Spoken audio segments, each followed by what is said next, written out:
memang yang disalib itu ditusuk lambungnya pakai tombak. Tetapi itu bukan gurunya lagi. Kan saya udah bilang tadi, Yesus tidak tersentuh oleh kematian, jasadnya tidak ditinggal dikubur. Tapi penyaliban itu ada. Berarti yang ditusuk lambungnya ini penggantinya. Jadi kalau yang keluar dari kubur itu lambungnya ada, tertusuk, iya betul, itu dikira Yesus. Sedangkan murid-muridnya dalam Markus 14, semua murid Yesus lari meninggalkan Yesus pada saat penangkapan. Tidak ada yang tinggal. Gak ada yang tinggal. Silakan.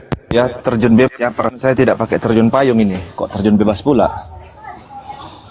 Saya lanjutkan tadi ya mengenai Yesus menampakkan diri kepada Thomas. Jadi saya sempat nyimak sebentar bahwasanya kalau memang itu benar Yesus, ya seharusnya sesuai dengan fakta dong. Itu pikiran Bang Zuma, sesuai dengan faktanya apa? Bahwasanya seperti yang diharapkan oleh Thomas, harusnya ada bekas tangan tercucuk oleh paku, kaki dicucuk oleh paku, perut ya atau lambung sudah robek, ditusuk oleh tombak gitu kan. Tetapi ada satu hal ya yang harus kita ketahui. Ya, bagaimana mungkin ya orang yang sudah lambungnya robek ya, sudah keluar mungkin ya isi perutnya, bisa bangkit dari kematian? Itu ada logika ya, kita menggunakan logika saja.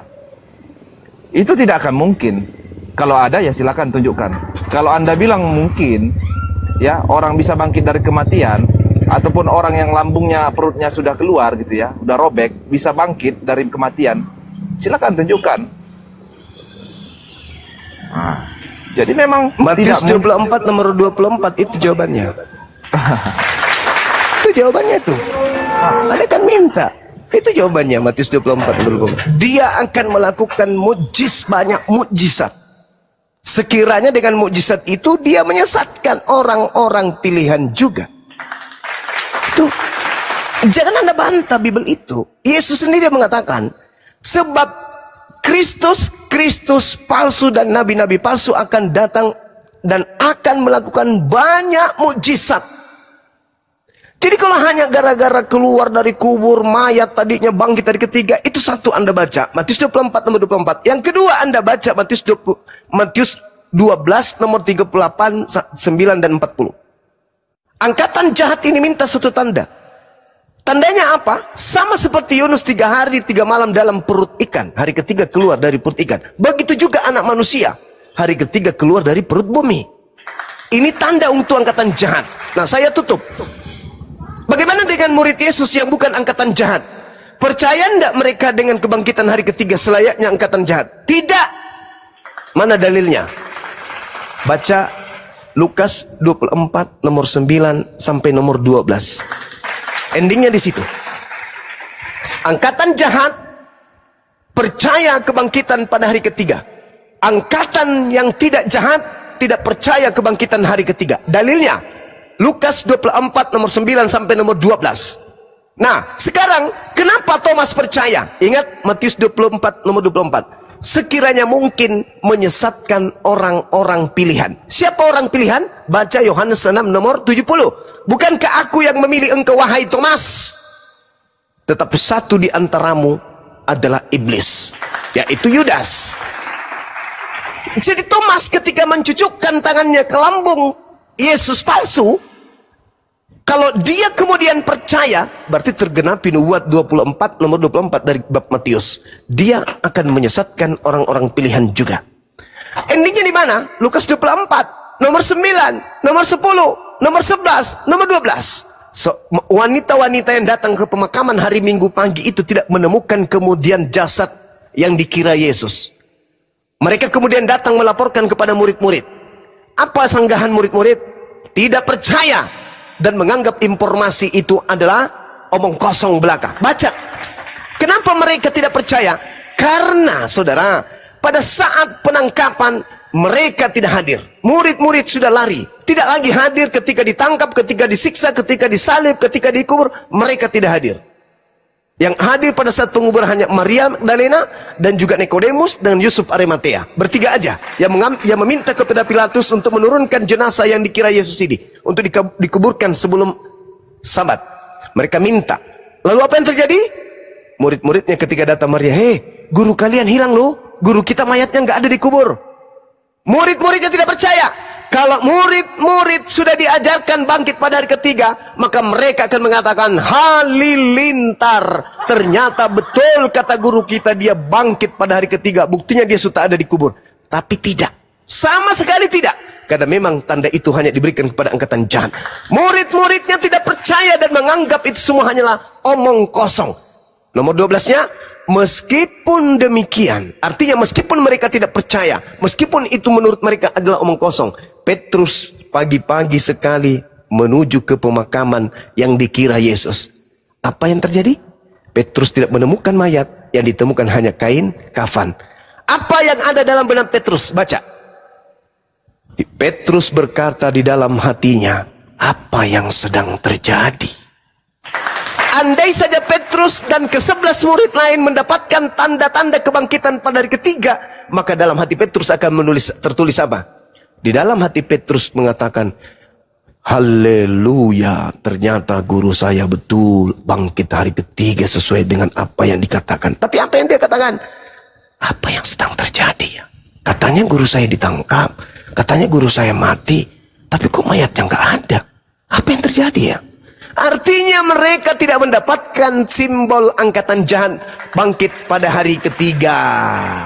Tetapi yang bangkit pada hari ketiga pun diminta kepada Yesus muridnya agar waspada. Sebab yang bangkit pada hari ketiga itu akan membawa namanya dan bisa saja menyesatkan mereka murid-murid pilihan. Itulah yang terjadi, saudara.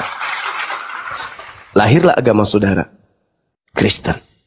Saya kira begitu dari saya sebagai yang terakhir. Kalau Anda mau penutup, silakan saya serahkan kepada host yang ada di sini. Terima kasih. Oke, baik ya. Terima kasih ya. Saya juga sebagai penutup. Jadi kalau Anda, Bang Zuma ya, menyatakan bahwasannya yang bangkit dari kubur itu adalah Yudas Iskariot. Sementara di dalam Bible sendiri ya, kita sama-sama tahu bahwasanya Yudas Iskariot itu tidak mempunyai kekuatan ataupun kekuasaan apapun di dalam hidupnya. Bahkan sekali-kali pun tidak ada satu ayat pun menegaskan bahwasanya Yudas itu menerima kekuatan yang bisa membangkitkan dirinya dari kematian melalui iblis. Tidak ada. Itu sangat tidak ada. Jadi itu pemahaman Bang Zuma sangat terbalik dengan apa yang terpapar di dalam kitab Bible. Tapi tidak apa-apa. Ini semua hanya pembelajaran ya, dan hal penguatan iman buat teman-teman semua ya, baik Kristen ataupun Islam ya. Terserah mau percaya sama siapa, terserah mau mengikuti siapa. Yang pastinya ya, memang kalau kebenaran itu selalu ditutup-tutupi, tetapi kesalahan selalu dibenar-benarkan. Itu real, itu fakta. Oke, terima kasih, begitu aja dari saya. Ya. Terima kasih Pak Noah. Iya, saudara Bang Rizal, monitor Bang. Bang Gurunda, Bang Juma. Bisa dibacakan saya Lukas 4 nomor 5 dan Siap, nomor 6. Lukas 4 nomor 5 nomor 6. Lukas 4 nomor 5 dan 6. Izin? Nomor Jawab nomor Yesus. 6-nya aja, nomor 6-nya aja. Oh siap. Lukas 4 nomor 6 siap. Kata iblis kepadanya, segala kuasa itu serta kemuliaannya akan kuberikan kepadamu, sebab semua itu telah diserahkan kepadaku, dan aku memberikannya kepada siapa saja yang aku kehendaki. Nah, kalau iblisnya berkehendak memberikan kepada Yudas, bisa nggak? Bisa. Kalau diberikan kepada bom-bom, bisa? Bisa. Diberikan kepada siapapun, bisa kan? Bisa. Bisa. Saya kira begitu teman-teman. Silakan, terima kasih saudara Noah sudah diskusi dengan baik. Mudah-mudahan apa yang kita lakukan pada siang hari ini itu bisa memberikan edukasi kepada teman-teman kita yang mendengarkan diskusi kita ini. Demikian. Silakan teman-teman. Saya bikin kopi campur masalku dulu, silakan. Ya, terima kasih Guru Dan. Terima kasih. Ustaz Batak, monitor. Ustaz Ya, Batak. kami ucapkan terima kasih ke Pak Noah ya, sudah berdiskusi dengan sopan. Bang santun, itu noise, Bang Rizal noise, apa itu bunyi-bunyi? Baik, Bang, terima kasih juga. Saya izin turun dulu ya. Di jalan ini mau jemput anak sekolah gitu kan. Jadi ditutup dengan si Paulus Bang ya, Galatia 3:13, terkutuklah. Siapa yang terkutuk ya? Oke, lanjut, silakan Bang Noah. Saya sama yang lain dulu lah. Nanti saya entah kapan-kapan lagi naik. Saya apa dulu? Iya, iya, dulu. iya. Oke. Terima kasih ya. Oke.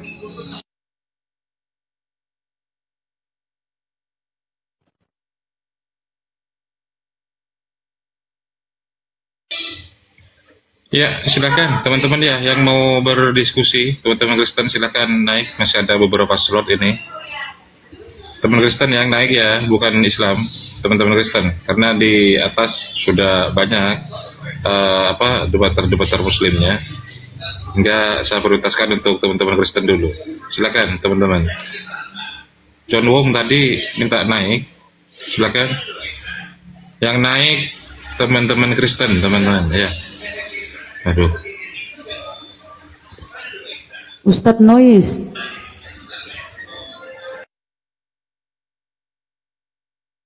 Oke ya teman-teman, silakan permintaan. Biar kalian diedukasi oleh Gurunda, biar kalian tercerahkan gitu loh. Masya Allah ya, Gurunda tadi berkali-kali dibantah, berkali-kali menjawab Bang Noah, luar biasa. Allah Akbar.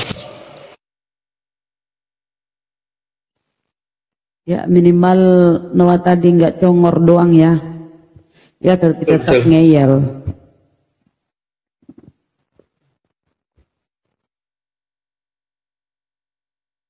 Di permintaan ada, tapi sepertinya Muslim ya. Untuk saudara-saudara Kristen silakan yang mau diskusi. Ada Ustadz Tahta, ada Bunda Rahma di sini. Ya, ada Bang Juma tentunya.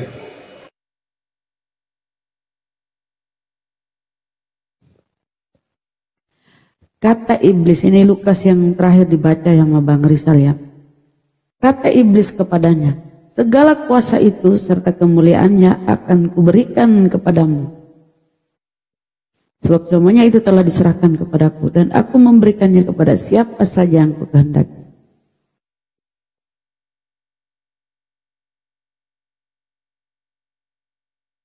Betul. Iblis itu merasuki Yudas saja bisa, apalagi kalau cuma sekedar memberi kuasa ya. Merasuki pun bisa.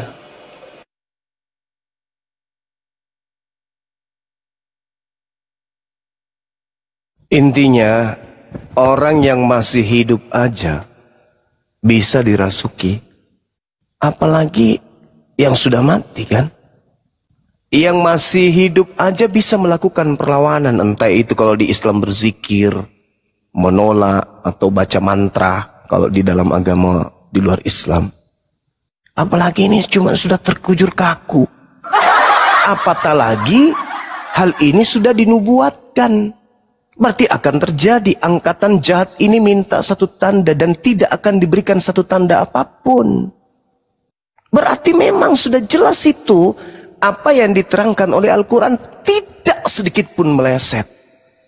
Tidak ada sedikit pun meleset. Tinggal bagaimana saudara-saudara kita ini memahami bahwa apa yang dijelaskan Al-Quran itu benar adanya. Saya kasih contoh. Amsal 21 nomor 18. Tuhan akan menjadikan pengkhianat orang fasik sebagai ganti orang jujur, orang benar. Jadi kalau ini Yesus uraikan, dan Yesus sendiri mengatakan di dalam Lukas 24 nomor 44, apa kata Yesus? Memang harus digenapi segala sesuatu yang tertulis tentang aku di dalam kitab Taurat, kitab para nabi dan kitab Mazmur. Amsal 21 itu kitab nabi. Jadi itu yang harus tergenapi. Apa yang tergenapi? Ya orang benar diselamatkan, yang menggantikan orang fasik. Di mana dikatakan Yudas itu fasik? Amsal 17:23. Orang fasik adalah orang yang makan suap. Itu fasik, makan suap. Amsal 17:23. Yudas kan fasik, makan suap? Yes. Orang fasik dipakai sebagai tebusan orang benar. Pengkhianat dipakai sebagai ganti orang jujur. Nah, yang mati di atas tiang salib ini adalah fasik, pemakan suap, dan yang dikutuk hanya pemakan suap. Ulangan 27 nomor 25, terkutuklah orang yang makan suap. Yudas fasik, Yudas makan suap, terkutuk, dah selesai. Tergenapi semuanya. Sedangkan kalau Yesus anak Maria inilah yang kemudian yang disalibkan, apa alasannya? Terkutuk kagak, makan suap tidak, melakukan dosa kagak. Lalu apa alasannya dia harus dikutuk sebagai apa di sana? Sebagai korban penebus dosa? No, korban penebus dosa itu domba, kambing, sapi, lembu. Berarti Gurunda, ketika Yesus berkata, aku yang memilih kamu yang 12 ini, namun seorang di antara kamu adalah iblis. Yudas kerasukan iblis. Nah, berarti iblis inilah yang menjangkiti Yudas, sehingga iblis inilah yang dilihat oleh si Paulus. Klop sudah. Jangan terlalu jauh ke Paulus. Paulus itu ketemu dengan oknum ini nanti di tahun 50. Jangan terlalu jauh. Yang keluar pada hari ketiga itu aja dulu. Ya. Siapa itu yang keluar pada hari ketiga? Karena Yesus mengatakan akan dilemparkan keluar. Iblisnya dilemparkan keluar dari mana? Kubur. Itu dia. Dan Yesus sendiri mengatakan bahwasanya penguasa dunia itu tidak berkuasa sedikit pun atas diriku. Itu loh. Oke, dilanjut dulu, silakan. Air saya sudah mendidih, mensiram mukanya Pak Momo, silakan. Potan, Aritona. Ya, selamat Kristen, siang, Saudara Pak Potan. Silakan. Potan, Aritona. Pak Potan, soalnya tadi typing di bawah. Kiranya sudah siap berdiskusi, Bapak, silakan. Selamat siang. Selamat siang. Anak-anak, Bang mute. Silakan Bang, siang. Apa yang ingin kau sampaikan? Selamat siang. Siang, Bang. Iya. Tadi saya dengar itu apa? Sejumlah mantan security membahas Yesus terkutuk digantung di kayu salib. Bukan mantan, Bang, masih aktif.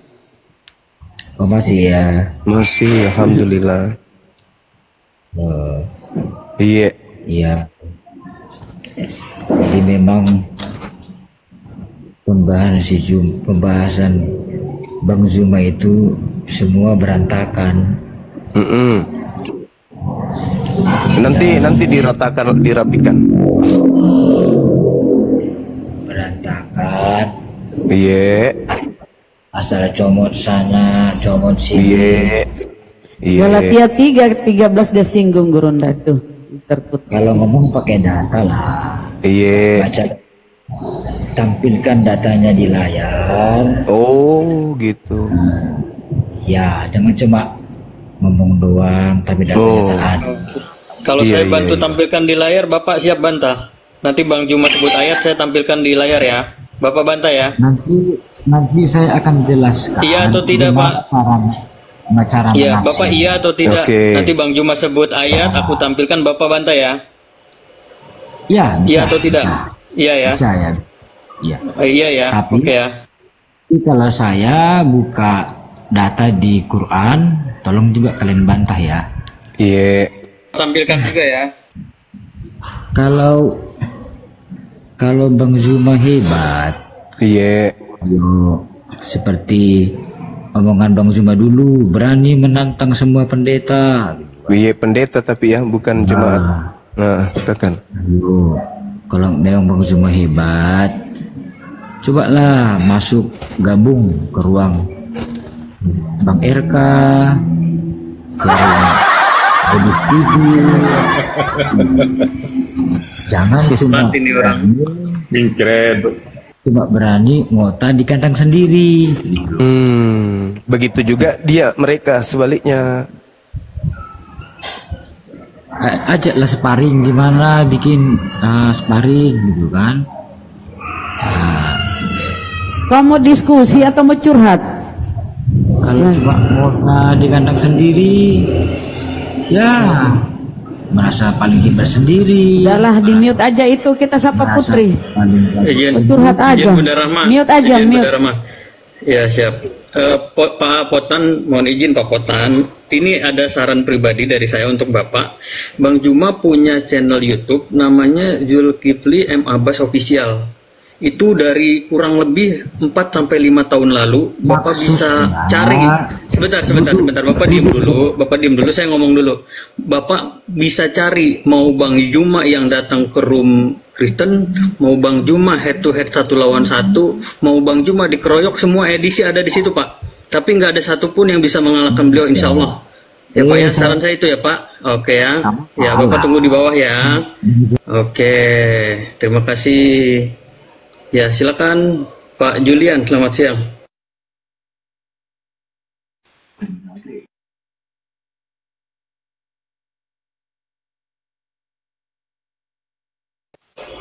Kurang gaul Bapak itu, kurang jauh mainnya.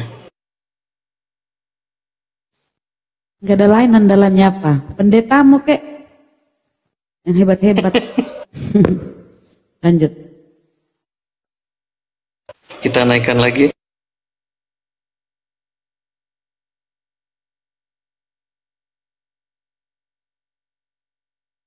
Ke mute Bang. Ini kita coba cari lagi Bun, kalau ada kita naikkan lagi.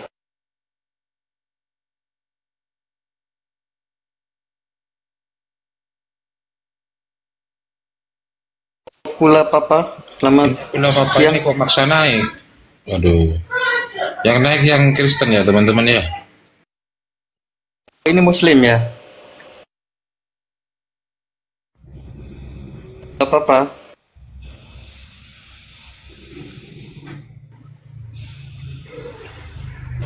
Kula Papa. Dia Muslim dia.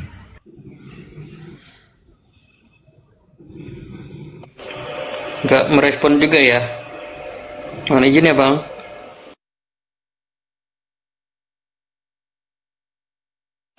Ya silakan untuk saudara-saudara Kristen yang kalau memang keberatan Bang Juma hanya menyebutkan ayat, kami moderator siap membantu Bang Juma ya untuk menampilkan ayatnya ya secara visual. Silakan.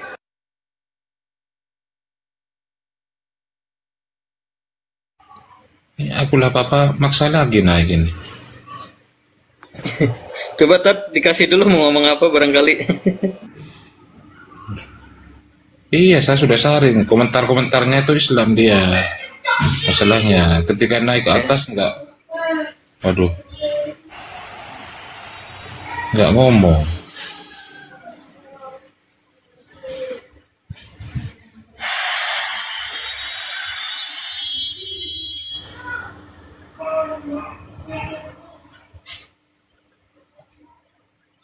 Ya silakan. Bapak Harrison, selamat siang.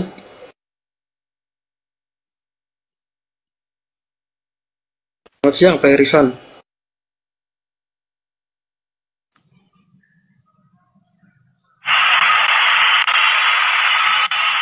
Noise Pak.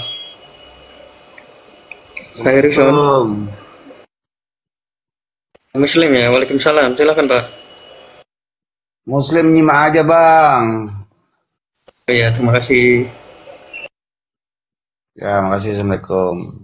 Ini Kristen, ini is the... Salam. Kristen dia. Ya, silakan. Demiwa, silakan. Assalamualaikum. Waalaikumsalam.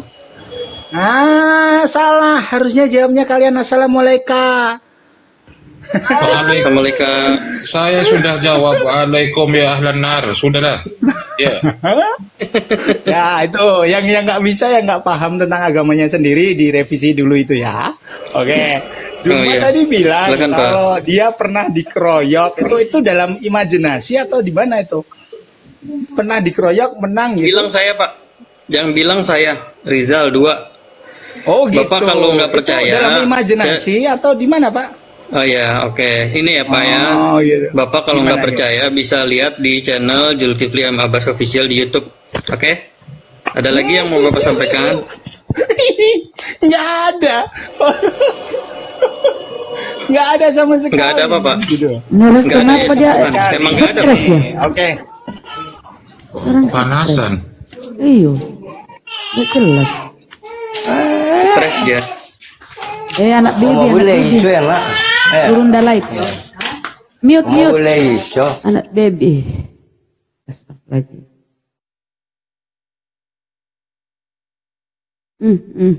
Haten. Ya teman-teman, mungkin belum minum obat. Tahu gitu tadi saya resepin dulu. Kejang-kejang. Gejalanya apa Pak? Saya resepin, laku kok resep dari saya di dimanapun. Iya, kalau nggak percaya ketika Gurunda itu sering masuk ke komal-komal Kristen dan dikeroyok, tapi beliau tetap tegak berdiri kokoh. Ya, akhirnya di kick gitu kan. Silakan, masih ada jejak digitalnya mulai dari 4 tahun yang lalu atau 1 tahun yang lalu di YouTube beliau. Silakan dicek sama si Edis putar-putar. Edisi butar-butar gitu. Judulnya seperti itu. Silakan dicek teman-teman kalau nggak percaya.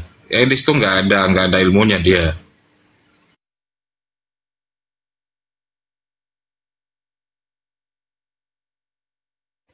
Silakan Juan Wong. Yang mau diskusi silakan. Itu ada Juan Wong, Bang Rizal. Juan Wong, silakan Juan Wong. Dibuka mic-nya. Udah. Bapak silakan. Iya. Bisa bertanya? Halo? Bapak dari Kristen ya Pak ya? Iya Kristen. Bisa bertanya? Iya, oke. Ada yang mau ditanyakan silakan Bapak. Sunan Ibnu Majah 1909. Coba buka ya. Sunan Ibnu Majah 1909. Muhammad berkata, apabila engkau menyetubuhi pembantu ataupun hewan, engkau harus memegang ubun-ubun di kepala. Gimana tuh Pak? Coba jelas. Apa pertanyaan saya gini? Apa Ya, Sunan Ibnu Majah 1909. Iya. Bisa ditampilkan Pak? Waduh, HP aku cuma satu. Coba Bapak buka aja. Sunan Ibnu Majah 1909. Apabila engkau bersetubuh dengan pembantu ataupun hewan, maka hendaklah engkau memegang ubun-ubun di kepala. Pertanyaan saya, kenapa Muhammad memperbolehkan menyetubuhi Izin Pak, hewan? saya khawatir yang Bapak tampilkan itu, ya izin Pak, saya khawatir yang Bapak tampilkan itu dari saudara Bapak sendiri buatannya gitu. Ya baik ya Pak, saya tampilkan ya Pak. Sunan Ibnu Majah Ya baik, itu saya nggak ada. tampilkan. Nggak ada orang Kristen bikin hadis di dunia, nggak ada. Oke. Saya bacakan ya Pak. Bapak kan minta saya yang tampilkan. Ya. 1909 betul nggak Pak? Sunan Ibnu Majah. Ya. Berapa angkanya tadi? 1909, 1908. 1909. Tadi Bapak bilang mendatangi siapa? 08. 08, oke. 8. Ya. Bentar ya. Bentar Pak. 1908.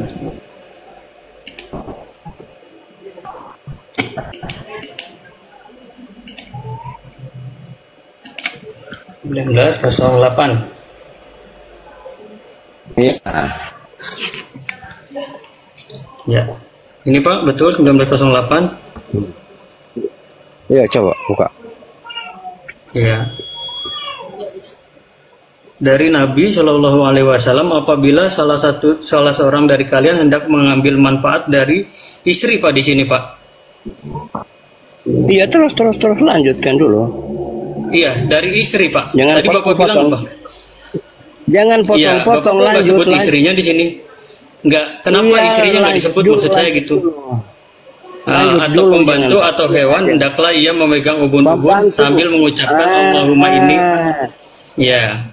Jadi istri, pembantu dan Allahumma hewan. ini as'aluka. Ya. Kemudian Allahumma ini as'aluka min khairaha wa khairama jubilat alaihi wa a'udzubika min syarriha wa syarriha ma jubilat alaihi. Silakan. Artinya, ya Allah, sesungguhnya aku memohon kepadamu dari kebaikan-kebaikan yang telah kau berikan kepadanya, dan aku berlindung kepadamu dari keburukan-keburukan yang kau berikan kepadanya. Keburukan. Terus. Pak, di sini mengambil manfaat. Dengar ya, saya minta izin dulu Pak. Saya pengen minta izin dulu sama di sini soalnya ada Ustadz Arif, ada Guru Nda Juma. Saya minta izin dulu. Apakah saya diperkenankan? Sebentar Pak, sebentar. Saya minta izin dulu. Pak Ustadz Arif, apa Pak Ustadz Arif yang mau jawab atau saya terangkan?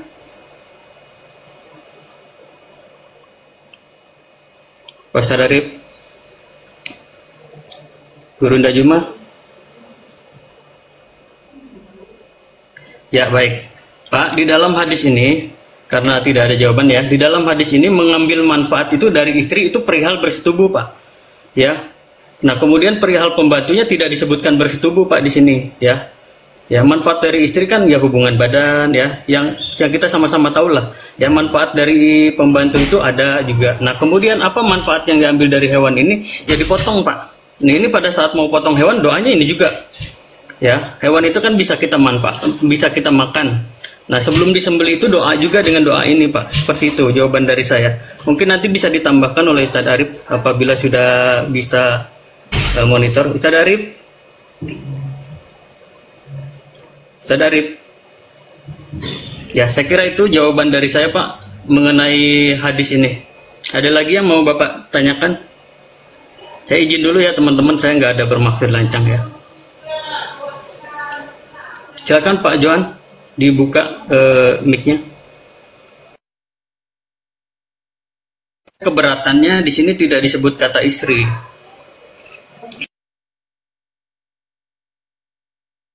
Tuan silakan di open mic-nya Pak.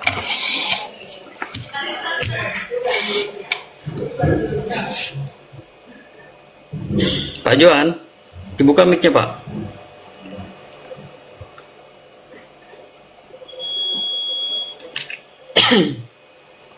Pak Johan, dibuka mic-nya Pak. Sudah apa kamu mengambil manfaat pada istri, pembantu, noise. Coba kamu Pak. ini bahasa Indonesia. Sinyalnya Pak. Udah diperbaiki dulu sinyalnya Pak. Udah bagus sinyal, kamu Putus-putus aja Pak. yang mau kasih. Ya, silakan. Ya, tadi sudah saya jelaskan Pak. Coba. Mengambil manfaat dari seorang istri, sebentar Pak. Mengambil manfaat dari seorang istri itu salah satunya bisa berhubungan badan, bisa selain itu juga Pak. Ya, bersendaguru dengan istri kan bisa juga. Nah, kemudian pembantu. Ya, ini saya Bapak tanya, saya jelaskan. Tanda baca Bapak tanya, saya jelaskan. Ya, tanda bacanya sudah jelas, tapi bapaknya yang nggak paham kan? Pembantu yang aku bahas di sini pembantu dan hewan. Betul. Ya, mengambil manfaat dari pembantu itu yang kita tahu itu apa, Pak? Bapak pernah punya pembantu? Ini bicara saya tanya dulu, Bapak pernah punya pembantu? Bersetubuh. Ya, Bapak. Ya, oke, pembantu nggak punya ubun-ubun. Yang aku tanya, ajaran Muhammad betul ini kan sebentar pegang ubun-ubun. Oke, saya paham. Saya mute dulu ya, mohon maaf ya. Pembantu itu manusia Pak, punya ubun-ubun ya. Hewan pun ada ubun-ubunnya di kepalanya Pak. Jadi nggak ada masalah dengan dibacakan doa itu sebelum mengambil manfaat dari yang disebutkan tadi.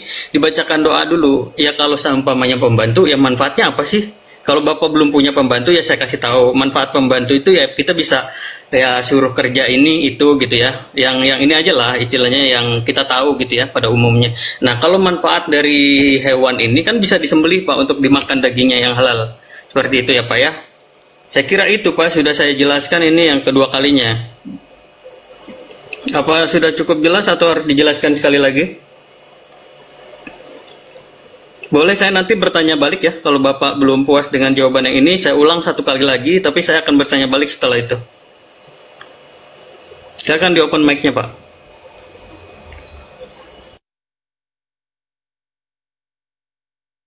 Dibuka mic-nya Pak. Kamu ini congor-congor. Halo. Iya Pak, kalau jawaban saya salah, ini ada 1.300 memandang Pak. Karena kamu nggak tahu Sebentar, salah baca. sebentar, Apabila sebentar. Bukan. Jawaban salah bukan. Kalaupun jawaban saya salah bukan menurut Kristen, tapi menurut ulama-ulama. Kalau seumpama ada guru-guru di sini yang menyaksikan saya menjawab perihal hadis ini lalu salah, saya siap menerima DM kritikan bahwasanya jawaban saya salah ini. Kalau memang saya salah gitu ya. Tapi nggak mungkin jawaban saya salah ini menurut Kristen, nggak mungkin. Ya, harus menurut ulama-ulama atau istilahnya Islam-Islam yang punya kompetensi. Dari 1,3 penonton ini, apabila jawaban saya salah, tidak sesuai dengan ulama. Ini kan yang saya tahu ya. Saya juga pernah baca dan saya pernah mendapatkan penjelasan ini dari ulama yang saya kenal. Nah, menurut mereka ini maksudnya ke arah situ gitu. Kalau seumpama nanti ada muslim yang bilang ini jawabannya salah, silakan DM saya. Enggak, itu Ya, silakan DM manfaat. saya. Tahu itu manfaat ya, manfaat. Kalau soal istri itu ya persetubuhan. Tapi ini yang lain itu manfaat. Manfaatnya seorang pembantu, ya kan? Apa manfaat hewan? Ini manfaat. Hendaklah dia pegang ubun-ubunnya baru dibacakan. Ya, anak kita kalau ingin berdoa, anak kita soleh, kita pegang ubun-ubunnya baru kita berdoa. Jadi kalau kita mau mengambil manfaat, artinya pembantu ini kan yang membantu pekerjaan di rumah kita. Apa salahnya? Hewan ini kita biasa memanfaatkan, gunakan misalnya di sawah gitu, membajak sawah. Membajak. Iya. Kenapa sih? Yang mengherankan itu kalau di Bibelmu Tuhanmu butuh jatah perawan. Itu mau diapain ke perawan tuh Tuhanmu, jatah perawan?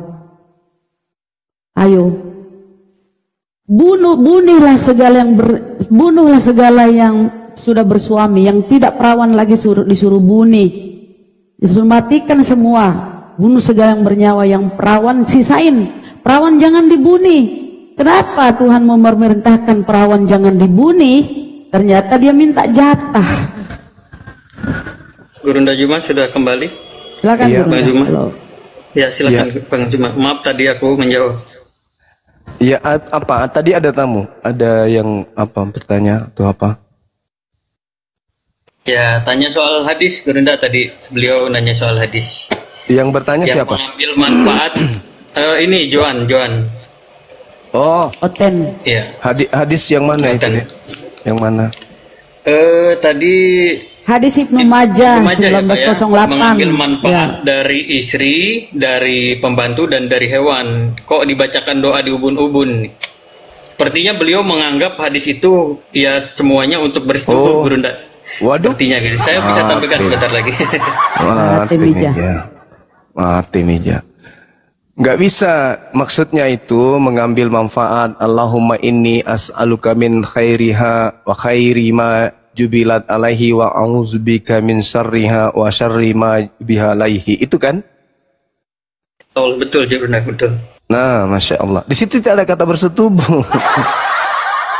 Coba suruh dia tunjukkan kepada kita kata bersetubuh di situ ada nggak dalam bahasa Arab? Ya, dalam Arabiknya nggak ada. Jadi ini orang bertanya sudah porno duluan dia. Padahal di dalam kaidah Islam itu menyetubuhi binatang itu haram hukumnya. Malah dikatakan di dalam hadis Rasulullah, barang siapa yang menyetubuhi binatang maka bunuhlah dia. Hadis Tirmizi 1444 dan juga di dalam Abu Daud 4464 dan juga Ibnu Majah 2564. Barang siapa yang menyetubuhi binatang, bunuhlah dia. Itu perintah. Dan juga di dalam Al-Quran surah Al-Mu'minun, barang siapa yang menjaga kelaminnya walladzina hum li furujihim hafizun illa ala azwajihim, kecuali kepada istrinya, maka sesungguhnya mereka akan tidak tercelah. Nah, berbeda dengan Kristen. Kalau di Kristen itu menyetubuhi cicak, kucing, ayam, sapi, biawak, kodok, nyamuk, itu bisa. Dalilnya kalau kita lihat dalam dalilnya di Kristen boleh menyetubuhi kodok, kucing, sapi, biawak, semua bisa disetujui. Laki-laki pun bisa. Dalilnya ada di 1 Korintus 6 nomor 12. Tuh dalilnya. Enggak ada. Baca dalilnya, baca. Enggak ada perintah Baca gitu. dalil. Saya udah kasih 1 Paulus Korintus 6 nomor 12. Itu dalil kok. Dalil kok. Kenapa enggak seperti itu? Di dalam kitab saudara ada kok. Kenapa Anda ingkari? Kenapa Anda ingkari? 1375 Tirmisi 1375 Muhammad pergi ke suatu tempat pelacuran, lalu dia membayar seorang perempuan 7 ekor. Jangan fitnah seperti itu, Pak. Ini dulu dalil yang tadi dulu kamu selesaikan. Ada nggak kata bersetubuh di situ, menyetubuhi? Ada nggak? Manfaat. Iya, ada nggak kata menyetubuhi di situ dalam bahasa original teksnya? Ada nggak? Ada nggak? Kalau dalam kitabmu 1 Korintus 10:23 jelas segala sesuatu diperbolehkan. Dengar. Segala sesuatu diperbolehkan. Menurut dalil ini boleh nggak menyetubuhi kodok? Ini dalil kitabmu ini. Menyetubuhi keledai boleh nggak? Bukan soal persetubuhan. 1 Korintus 10:23 tidak bisa. Segala sesuatu diperbolehkan. Boleh nggak kemudian menyetubuhi cicak? Makanan. Bukan masalah makanan. Segala sesuatu diperbolehkan. Kalau yang halal itu makanan. Kalau yang makanan itu ada di 1 Korintus 6, saudara. Jangan kau bodoh-bodohi orang di sini. Di dalam kitab agamamu bahkan dikatakan, dengar. Segala sesuatu diperbolehkan. Benar, tetapi bukan segala sesuatu.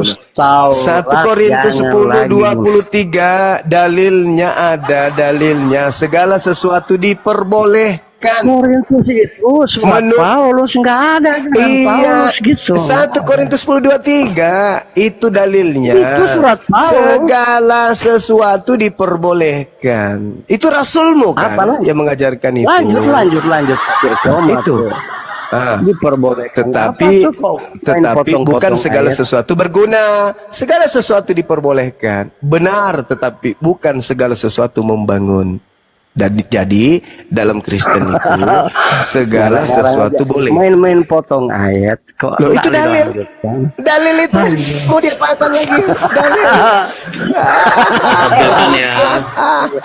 Main potong-potong ayat. 1 Korintus 10:23 segala sesuatu diperbolehkan. Betul, kata Paulus. Betul, segala sesuatu itu diperbolehkan. Jadi kamu boleh menyetubuhi dirimu sendiri. Makanya di gereja itu boleh sesama kucing nikah kucing, sesama asu nikah dengan asu, boleh di gereja. Kenapa dalilnya? Segala sesuatu itu boleh. Paham ya? Silakan. Saudara Rizal. Masya Allah. Nah, tuh dalilnya tuh. Belum lagi di 1 Yohanes 1 kan? 1 Yohanes 1 nomor 2, di situ dikatakan bahwasanya janganlah engkau melakukan dosa, namun apabila engkau melakukan dosa jangan khawatir, ya, sebab ada Yesus sebagai pendamai dosa kita. 1 Yohanes 2 nomor 1. Tapi kali ini itu dalil.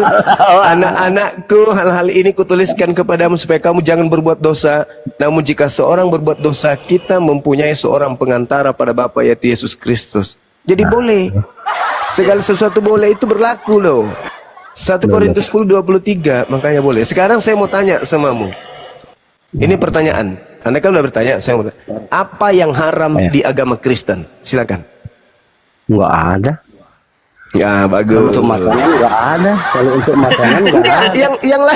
Yang lain. Ya, intinya semua. Apa yang haram di dalam Kristen? Tunjukkan.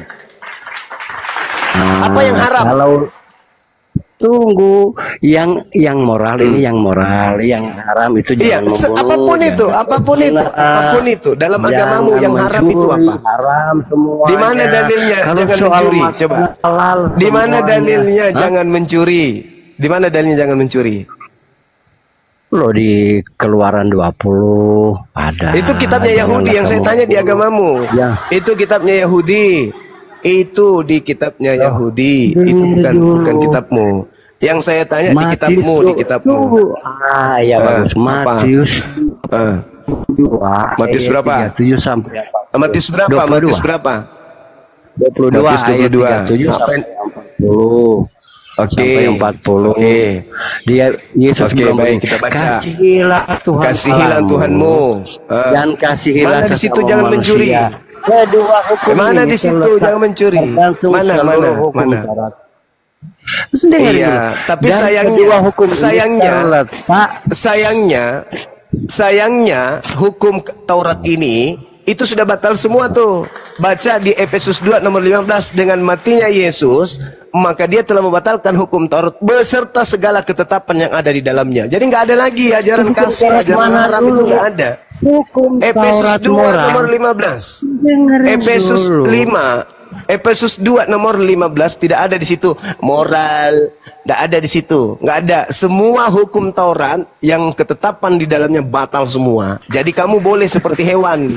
Ketetapan soal makanan. Paulus Galatia 5. Paulus Galatia 5 nomor 1. Orang Kristen dibebaskan dari seluruh aturan dan orang Kristen dibebaskan dari kuk penghambaan. Itu dalil. Jadi kalian itu bebas seperti binatang. Baca dosa. Kau baca dalilmu Galatia 5 nomor 1. Segala sesuatu Kristen itu sudah dimerdekakan. Tidak boleh lagi orang Kristen itu tunduk kepada aturan. Oke, itu dalil. Jadi kalian itu hidup seperti binatang boleh. Makanya di gereja boleh kan orang kawin cewek kawin sama kuda boleh kan? Boleh kan? Masa enggak ada ajaran. Di gerejamu boleh kan wanita kawin sama asu boleh kan? Boleh kan? Di gerejamu boleh lawak bang, boleh laki sama laki boleh kan? Laki sama laki boleh kan? Laki sama laki boleh kan? Ya kan? Perempuan dengan perempuan digeranyuk boleh kan? Sekiranya kalian yang mayoritas di Indonesia, maka akan dilegalkan pernikahan sejenis di dalam gereja di Indonesia ini. Sayangnya kalian minoritas. Makanya saudara, negara tertinggi penyakit AIDS itu negara yang mayoritas penduduknya Kristen. Negara tertinggi, 10 negara tertinggi ya penyakit kelamin itu semuanya 10-10-nya negara mayoritas Kristen. Kenapa demikian? Kenapa demikian? Karena segala sesuatu boleh di agama Kristen berdasarkan surat nabinya yaitu Paulus. Kabur. Gak bisa dia. Nah, sedangkan dalam kaidah Islam di hadits dikatakan barang siapa yang bersetubuh dengan binatang maka bunuhlah dia. Jadi dalil yang dibawa tadi berdasarkan Ibnu Majah, hadis berapa tadi itu Dinda? Ibnu Majah nomor berapa? Di situ jelas. Di situ 1903.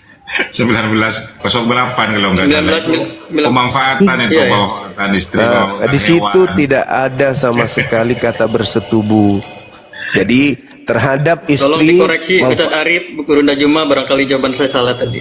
Enggak, itu pemanfaatan. Iya kemanfaatan, tidak ada mengenai bersetubuh. Situ nggak ada kata bersetubuh di sana. Nggak ada kata bersetubuh. Jadi kepada hewan manfaatnya apa? Kepada pembantu manfaatnya apa? Kepada tumbuhan manfaatnya apa? Kepada air, laut, segala-galanya manfaatnya apa? Nah, yang disebutkan dalam hadis itu ada 3. Istri. Kalau istri manfaatnya ya jelas kita tahu kalau istri. Kalau pembantu manfaatnya apa? Kita tahu jelas manfaatnya apa. Kalau hewan manfaatnya apa? Kita sudah tahu. Itu kata Nabi Muhammad. Maka ketika kalian kemudian memanfaatkan 3 hal ini sesuai dengan kodratnya, fungsinya masing-masing, maka kata Nabi Muhammad, berdoalah ya Allah, sesungguhnya aku memohon kepadamu dari kebaikan dan kebaikan yang telah engkau berikan kepadanya, dan aku berlindung kepadamu dari keburukannya dan keburukan yang engkau berikan kepadanya. Itu maksudnya, tak ada hubungannya dengan bersetubuh.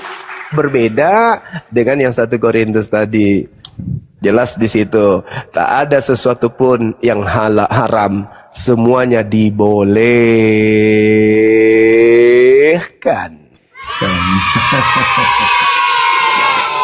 Alhamdulillah teman-teman selamat ya, saya jawabnya nggak salah. Masya Allah, Masya Allah. Ya, dan kalau masih ada jawab pertanyaan-pertanyaan gitu, kasih Kolose 2. Di Kolose 2 itu jelas sekali bahwa mereka ini adalah orang-orang yang tidak boleh lagi ikut aturan-aturan Tuhan. Mereka adalah orang yang dimerdekakan, mereka nggak boleh lagi terkunci dengan aturan-aturan jasmani. Di situ jelas di dalam kitab mereka bahwa ajakannya agar jasad mereka itu tidak lagi tunduk kepada perintah-perintah. Jasad itu tubuh, biologis. Jadi biologisnya itu nggak boleh lagi turut-turut perintah, melainkan ya bebas bas. Begitu sahabat. Nah, kalau terkait ayat suci Al-Quran yang mengatakan kita nggak boleh bersetubuh dengan hewan, nggak boleh bersetubuh dengan pembantu seperti yang dituduhkan, Al-Quran surah Al-Mu'minun ayat 1 sampai ayat ke-7.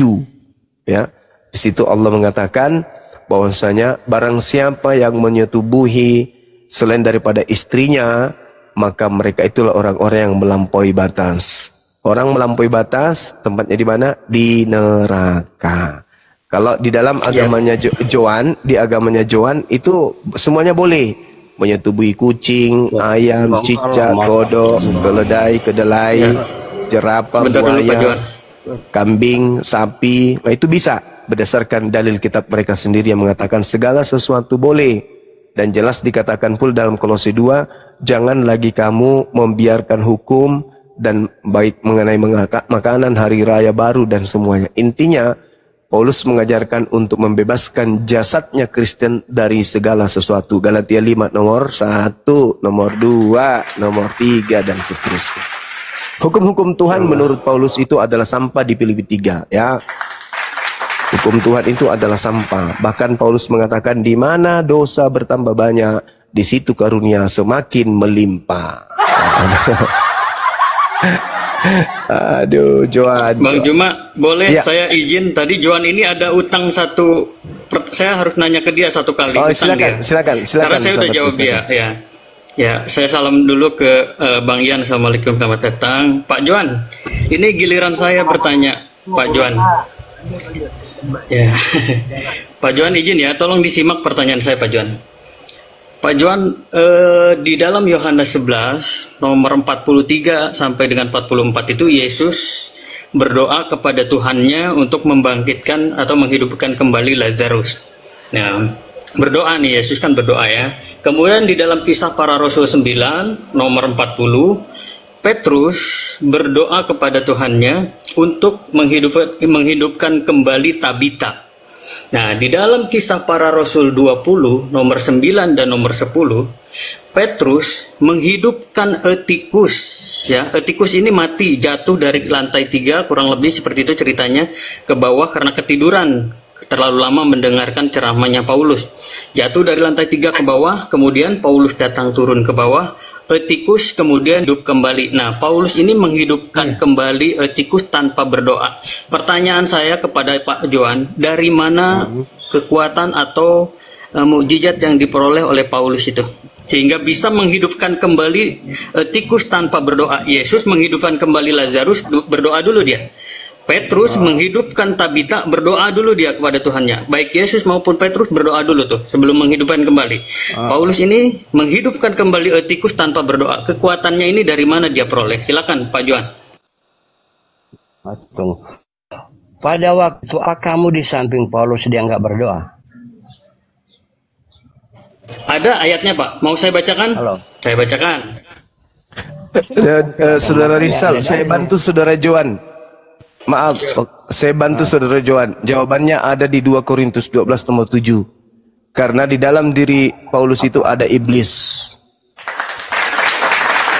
2 Korintus 12 nomor 7, dalam dagingku ada seorang utusan iblis yang menggocok aku. Jadi di dalam tubuh Paulus itu, di dalam tubuh Paulus itu ada iblis. 2 Korintus 12 nomor 7, baca. Saya bacakan lagi, saya ulang lagi.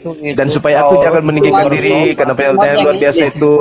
Aku diberi suatu duri dalam dagingku, yaitu seorang utusan iblis untuk membujuk aku supaya aku jangan meninggikan diri. Nah, situ ya, saudara Rizal. Jadi jawabannya, kenapa Paulus bisa melakukan itu? Karena Paulus itu bersatu dengan iblis. Aku di dalam iblis, iblis di dalam Paulus. Paulus di dalam iblis. Di dalam tubuh Paulus ada iblis menurut Paulus. 2 Korintus 12:7. Silakan. Ya, saya monitor lagi. Penyembah iblis, iblis. Tolong Sikat diam dulu bang, abang diam dulu bang, bang Sikat tolong diam dulu. Saya mau tampilkan data ke Pak Johan. Silakan Pak Johan. Ya di sini ya, Kisah Para Rasul 20 nomor 9. Ya. Nah sampai dengan 12. Silakan Bapak, kalau Bapak yang mau baca silakan. Iya, baca aja, baca. Oke, saya baca ya. Seorang muda bernama Tikus duduk di jendela. Enggak lompat. Karena Paulus amat lama berbicara, orang muda itu tidak dapat menahan kantuknya. Akhirnya ia tertidur lelap dan jatuh dari tingkat ketiga ke bawah. Ketika ia diangkat orang, ia sudah mati. Tetapi Paulus turun ke bawah. Ia merebahkan diri ke atas orang muda itu, mendekapnya dan berkata, "Jangan ribut, sebab ia masih hidup." Setelah kembali ke ruang atas, Paulus memecah-mecah roti, lalu makan. Habis makan, masih lama lagi ia berbicara sampai fajar menyingsing, kemudian ia berangkat.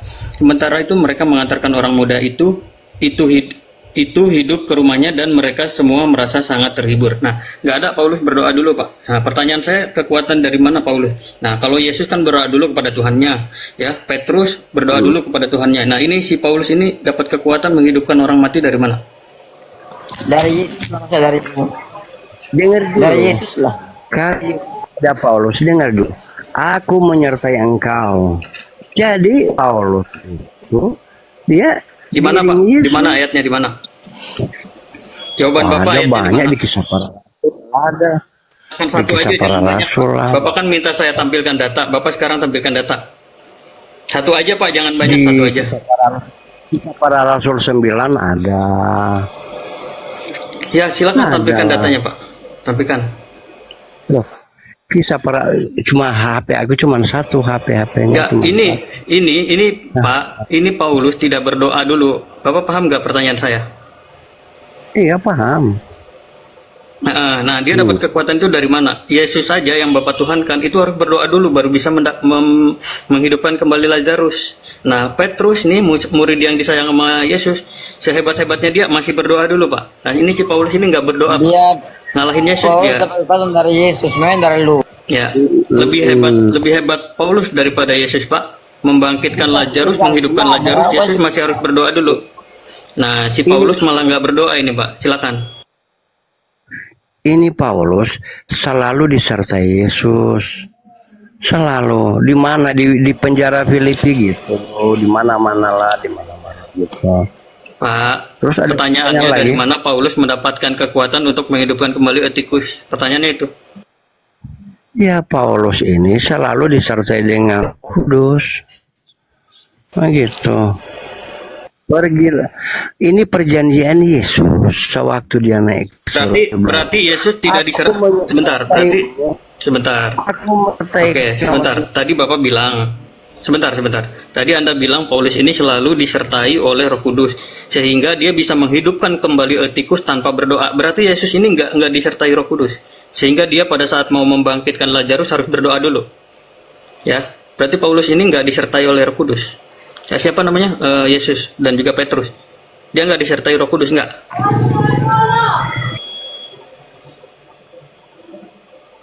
Silakan, Pak.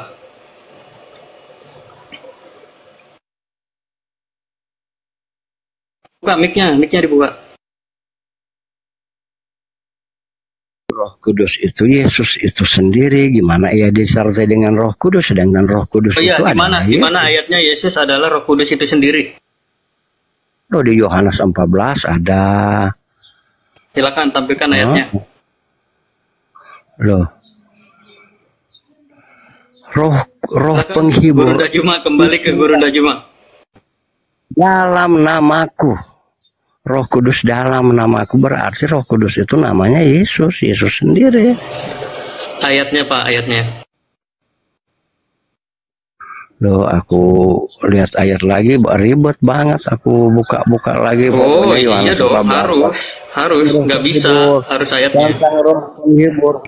Kamu buka aja lah. Roh penghibur, roh kudus, roh. Lagi kuasa Yesus, memangnya kuasa lu. Ya, silakan Gurunda Juma, kembali ke Gurunda Juma. Memangnya pakai kuasa lu, dia pakai kuasa Yesus lah. Nah, ini teman-teman yang nonton sepertinya Gurunda Juma lagi sholat ya. Boleh nunggu sebentar ya teman-teman ya. Mampus ya. Dia mampus, mungkin mampus ya. Saya turunkan dulu ya. Ya, udah mulai menghujat. Ya, Kang di Yan, sini Benar Rahmat, silakan. di Makassar masuk waktu asar, sholat asar. Asar ya. Ya, Gurunda sholat. Ya, sholat dulu ya teman-teman ya, tunggu ya. Kang Yan, silakan Kang Yan. Jal, ini mic-nya putus kayak Jal, jadi nggak keluar suaranya. Ntar. Ini kedengar nggak, Jal? Oh iya. Ya, silakan Pak Johan Wong, di mana dikatakan Yesus adalah Roh Kudus itu sendiri. Saya bantu tampilkan ayatnya. Iya, aku juga bilang di Yohanes 14 ada. Yohanes 15 Nomor berapa Pak? Saya bantu, silakan. Nomor berapa? Saya bantu tampilkan. Silakan. Tentang Roh Kudus, Roh Kudus itu dalam namaku, aku mengirim kepada kamu roh penghibur dalam Yohanes nama. 14 nomor berapa Pak? Loh, HP aku cuma satu Pak. Gimana Bapak ini? Kamu baca aja tentang roh penghibur. Aku Ya, ini pasal 14 ini ada 31 ayat yang mana? Kamu lihat aja ke bawah tentang roh penghibur. Nggak ada Pak, sepanjang saya baca nggak ada Yesus mengaku dirinya adalah Roh Kudus itu sendiri, nggak ada. Ya. Pada Filipus aja Yesus berkata. Jangan dulu ke Filipus, Yohanes 14 dulu. Tadi kan Bapak udah bilang Yohanes 14 nomor berapa? Oh, ya. Kamu lanjut ke bawah itu dapat roh penghibur. Iya, nomor berapa? Nomor berapa? Loh, buka ayat lagi mana? Ngomong. Tunggu, aku buka dulu lah kalau gitu. Oke. Bukalah.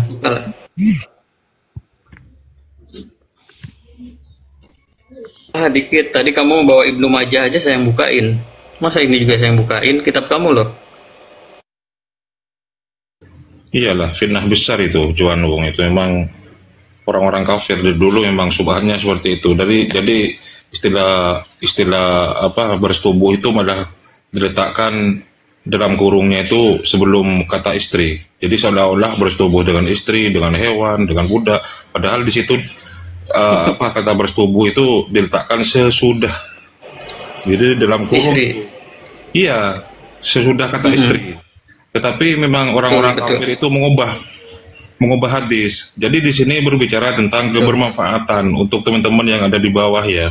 Kebermanfaatan tentang istri. Ya kalau istri ya dengan suami. Kalau hewan sebagai bahan tunggangan kan gitu, sebagai alat-alat transportasi. Ya kalau membantu ya dengan majikan kan gitu kan.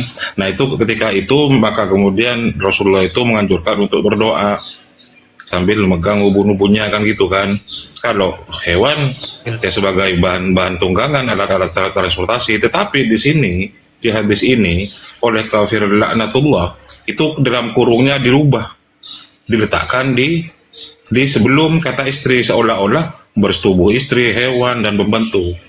Itu fitnahan besar memang itu dari dulu memang Ibnu Majah 1908 itu ya. Jadi berhati-hatilah teman-teman ya. Ini siang ini dibawakan oleh si Johan Wong ini. Di mana orangnya? Lari. Betul. Iya, katanya lagi nyari ayat Yesus adalah Roh Kudus itu sendiri. Ngaco Ustaz dia. Ya teman-teman, kita kasih kesempatan dulu Johan Wong untuk searching ya ayatnya. Nah, Ya, sambil teman-teman juga yang lagi nonton tetap layar dulu ya. Kita coba usahakan ke arah 400k barangkali bisa, atau 350k dulu. Ya, sambil teman-teman barangkali waktu Indonesia Timur yang sudah masuk sholat asar silahkan laksanakan sholat asar, atau waktu Indonesia Tengah ya silahkan. Ya, saya di waktu Indonesia Barat belum asar di sini teman-teman. Untung tadi saya sowan dulu ya sama Ustadz Arif, walaupun nggak dijawab ya dengan Gurunda Juma. Jadi lidah saya nggak keluh untuk menjawab. Saya tadi lagi ke belakang. Alhamdulillah. Oh ini Kang Bang Iqbal. Baru nyampe, terus kemudian ke belakang saya ke kamar ke kamar mandi gitu kan. ada soal seperti itu. Ibnu Majah 1908. Tapi dia bilangnya tadi 9 di awal, di pertama. Di awal, karena di situ narasinya beda Ustaz. Biasa kan kalau hadis tuh mirip-mirip gitu ya. Iyalah. Itu kumpulan subhat dari yang dibuat oleh kafir lah, dari dulu itu salah satunya. Iya betul. Padahal sudah jelas seperti yang dijelaskan oleh Gurunda bahwa bersetubuh dengan hewan itu ya dosa besar. Itu. Betul. Dosa besar. Silakan Pak Johan. Pak Johan belum jawab pertanyaan saya, dari mana Pak Paulus itu mendapatkan kekuatan untuk menghidupkan kembali tikus? Pak Paulus ya, kekuatan.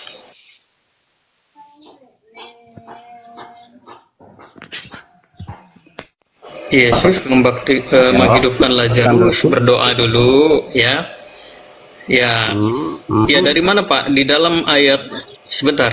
Di dalam Kisah Para Rasul pasal 20 ini, di mana dikatakan Paulus itu mendapatkan kekuatan dari Yesus? Di mana? Dari Roh Kudus. Dari Roh Kudus. Dari contoh Yohanes 14 ayat 15 sampai dan 17, coba buka. Yohanes 14, aku sudah bilang Yohanes 14. Ya, Yohanes 14 nomor berapa? 15, nomor 15 dan 17, coba. Oke. Jikalau kamu mengasihi aku, kamu akan menuruti segala perintahku. Oke, 17. Kok langsung ke 17? Katanya jangan di skip. 17 dulu, 17. Jangan di skip dong. Ada 16 ini, ada 16. 16 itu koma baru ke 17. Tapi biar singkat aja, singkat. Oke, teman-teman, saya tahu kenapa ini dilewat ya, karena dia nggak mau menunjukkan Yesus ini minta ke bapaknya ya. Saya bacakan ya, tetap saya bacakan 16-nya. Aku akan meminta kepada Bapa ya kan, dan Ia akan memberikan kepadamu seorang.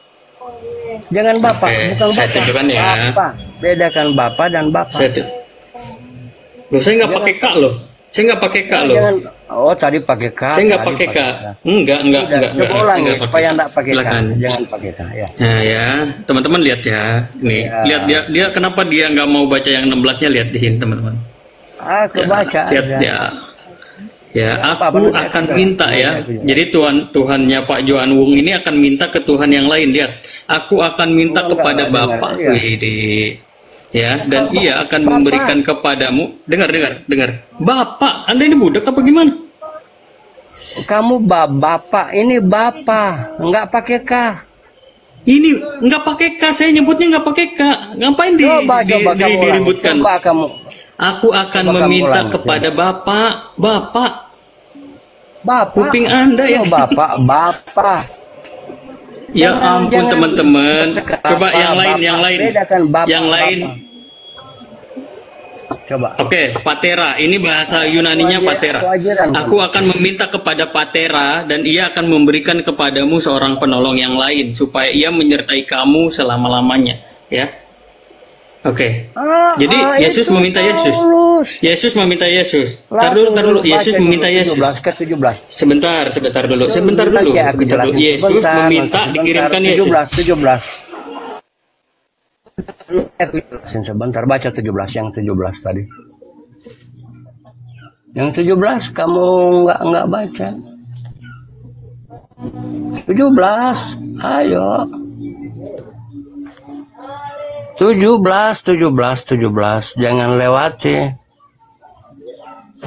Kemion Kang Rizal, kemion. 17. Silakan baca, silakan. Iya. Silakan baca, Pak. Saya udah pegel nampilin data. Yaitu roh kebenaran dunia. Coba lanjutin. Baca biar dunia tahu. Aja Pak, kalau Anda sebut saya salah terus, Anda aja yang tampilin, silakan. Coba yang 17 kamu nggak baca, malu kamu baca. Coba baca 17. Nih Pak, Baca yang 17. saya pegel Pak ngeladinan Anda. Masalah yang tadi aja Baca Anda yang besar-besarkan, 17 silakan. itu yang menyertai Paulus. Baca yang 17.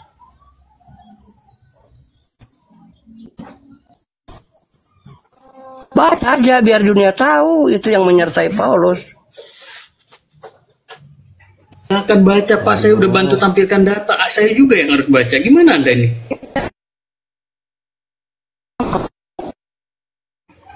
Guruda monitor, istirahat Guruda ya. Coba. Asar. Baca. Baca. Kok malu-malu baca sih? Malu-malu. Saya baca, Anda bilang salah. Anda lah sekarang yang baca, silahkan. Saya udah tampilkan data loh. Anda manja Baca sekali. yang 17 karena itu yang menyertai. Baca yang 17 karena saya sudah orang tampilkan akan pasti, data. oh ini Baca yang dong. menyertai si Paul. Loh, kok kamu nggak baca biar orang akan dengar. Itu yang menyertai Paulus, roh kebenaran, roh ada di situ. Dia Anda katakan Coba Yesus adalah Roh Kudus itu sendiri. Di mana dikatakan di sini? Iya, baca aja yang 17, baca yang 17 kamu udah macet. Dikatakan Yesus adalah Roh Kudus itu sendiri. Yang 16 kamu cepat baca ya, 11 cepat. Yang 17 kamu macet. Mana dikatakan Roh Kudus adalah Yesus itu sendiri? Di mana? Di mana dikatakan Yesus adalah Roh Kudus itu sendiri? Makanya baca yang 17 tadi. Loh, udah dikasih dalil nggak mau. Baca aja. Waduh. Ini baca, saya gimana sudah sih? tunjukkan, baca dong sendiri. Iya, baca biar orang tahu di seluruh dunia. Coba. Iya, ini saya udah tampilkan, Anda yang baca. Waduh. Ini wah kecil amat. Coba kamu baca, coba kamu yang baca aja lah. Loh, kamu,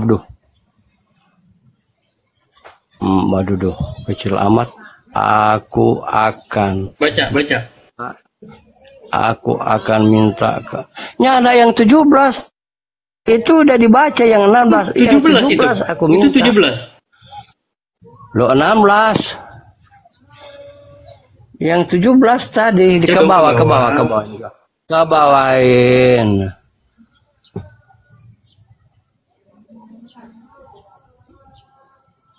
Delapan 17 roh kebenaran dunia tidak akan mengenal sebab dunia tidak melihat dan tidak mengenal dia, tetapi kamu mengenal dia sebab dia menyertai kamu dan akan diam di dalam kamu. Itulah Paulus disertai dengan Mana itunya? Mana di situ dikatakan Yesus ada Roh Kudus? Mana? Loh, di ayat pertama dikatakan tadi, Yesus adalah Roh Kudus. Di mana? Coba yang 15, coba ulangi. Aku ajarin kamu. Ulangi yang 15 tadi. Astagfirullahaladzim nih. Aku ajarin kamu belajar Alkitab. Yang 15 coba baca tadi. Jika kamu tidak percaya, coba. Coba yang 15, undur ke bawah, ke 15. Ke bawah yang itu ke 15. Ke atas, Pak. Kok ke bawah? Oh, 15 iya. itu di atas, kok ke bawah? Jika kamu mengasihi aku, bukan katanya jika kamu mengasihi Allah Yesus, ada tuh. Jika kamu mengasihi aku ego. Aku Yesus. Enggak, dia bilang jika kamu mengasihi Allah SWT, enggak ada. Di mana dikatakan? Enggak, gini. Di mana dikatakan Yesus adalah Roh Kudus itu sendiri? Di mana dikatakan? Jika kamu di mana dikatakan Yesus adalah Roh Kudus itu sendiri? Mana? Tadi teman-teman semua udah lihat, ayatnya udah sama-sama kita lihat. Coba pahami ayat 15. Aku coba kamu baca, coba mana kemudian kan jika kamu dia tidak bisa menjawab dari mana Paulus mendapatkan kekuatan bisa menghidupkan etikus ya. Oh, kuasa Roh Kudusnya sih. Oke, di mana di dalam pasal 20 tadi? Di mana di dalam pasal 20 tadi? Sebentar. Di mana dalam pasal 20 tadi dikatakan bahwasanya Paulus mendapatkan kuasa Roh Kudus? Di mana? Tunggu. Yang kamu belum jawab. Tirmisi 13:75. Di mana Muhammad pergi ke suatu pasar dan mengambil seorang perempuan pelacur dan dia bayar dengan 7 hewan. Kamu belum jawab. Waduh. Jangan fitnah, Pak. Jangan fitnah. Silakan tampilkan datanya. Ini Tirmisi bukan hadis aku, Pak. Ya, silakan tampilkan datanya. Tampilkan datanya. Ya. Loh. Aku udah bilang HP aku tampilkan datanya. So aku kuat hafal aja. Waduh. Tirmisi 13. Pinjam HP anak Anda, Hadis. Mana anak aku? Aku bujangan kok. Minta ke adik Anda, pinjam HP adik Anda. Mana adik aku? Anak bungsu. Mana? Oh iya, minta ke kakak, minta ke kakak. Kakak aku anak sendiri. Gimana tuh aku anak? Bungsu, kalau bungsu itu punya kakak, Pak. Jangan bohong terus ih. Kok bohong terus? Oh, iya. Ya teman-teman, wataknya pembohong.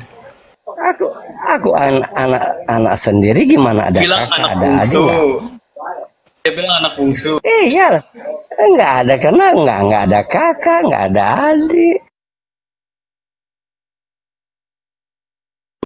Ayo Pak, silakan dijawab dulu pertanyaan saya. Dari mana kekuatan yang diperoleh oleh Pak Paulus? Udah dijawab kuasa Roh Kudus.